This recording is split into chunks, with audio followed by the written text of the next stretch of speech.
HOA versus no HOA. Today we are going to talk about the pros and cons of living in an HOA. Now make sure you stay tuned to the end because I am going to share with you one thing people don't realize about HOAs that can actually cost you your home, literally.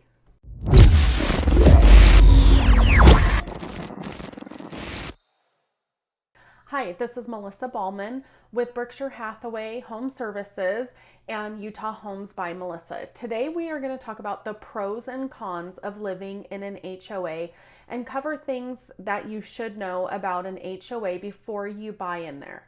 Now, make sure you subscribe to my YouTube channel so you're alerted each week of the new videos that come out on Fridays.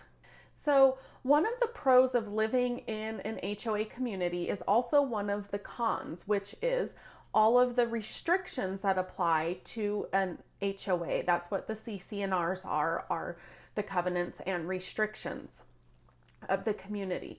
So some of the biggest things that affect people can be pretty minimal to another person and doesn't really bother them. I personally live in an HOA community and moved here about 3 years ago, and I don't mind the rules. Now, my son who wants chickens does mind them because you can't have chickens in an HOA community, at least not here in the city that I know of. Okay, so you'll see that a lot of these are going to overlap the pros and cons. It really depends on the type of person that you are if an HOA community is a good thing or a bad thing for you. Personally, I like HOAs because one of the best things about an HOA is they're going to help preserve your value of your home. And if you ever want to sell your house, that's going to be critical. I work with buyers all the time that are looking at how neighbors keep their yard as they drive into your subdivision. So with the restrictions of an HOA and the exterior appearances being so governed by the CC&Rs, this is a great thing to preserve your home values. Okay, so besides a pro being that they're going to help preserve your homes, another pro is that the community is going to be uniform in the way that it looks from the exterior of the home. So all of your windows are going to match, the exterior paint, the landscaping, all of that is going to be very similar in the community. Another pro is most HOAs, not all of them, but most HOAs with townhouses and condos take care of the outside of your home as far as your landscaping goes and watering. So it's really nice if you're busy or you just don't want to do exterior maintenance because the HOA covers that in the fees. Violations in an HOA are handled very swiftly, and this is big if you'd like to maintain that integrity of your neighborhood and how it looks. So I'm going to share with you some pictures. This is actually a house that I own in Draper, and it's the neighbor's house. And you can see in the picture, it looks terrible from the street, to be honest with you. You have trash on both sides of the house that you can see from the street that stayed there for weeks, if not months. They park their cars in between houses where the grass should actually be. And Draper City is terrible at code enforcement and keeping up the appearance of homes on the outside. So with an HOA, they're going to act very swiftly on things like this and not allow this to happen in your community. Another pro is the HOA, they actually can restrict rentals.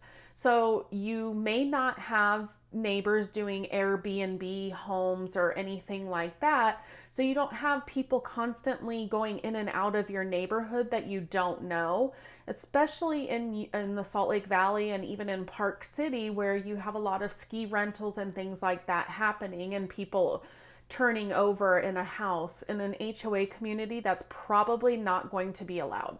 Okay, so let's talk about some cons of living in an HOA besides what we've covered.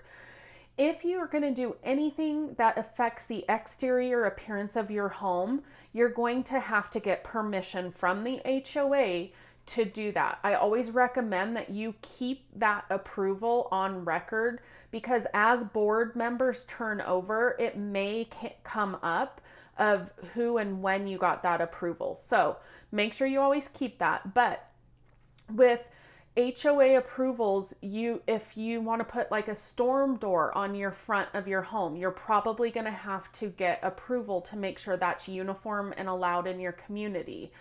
The exterior, you can't really paint the exterior of your home, but if you want to, you're going to have to get HOA approval on the color and really anything that affects that outside appearance. The HOA fees and membership to the community is mandatory. You don't have the option of not paying those fees or not being part of the HOA once you move into that subdivision.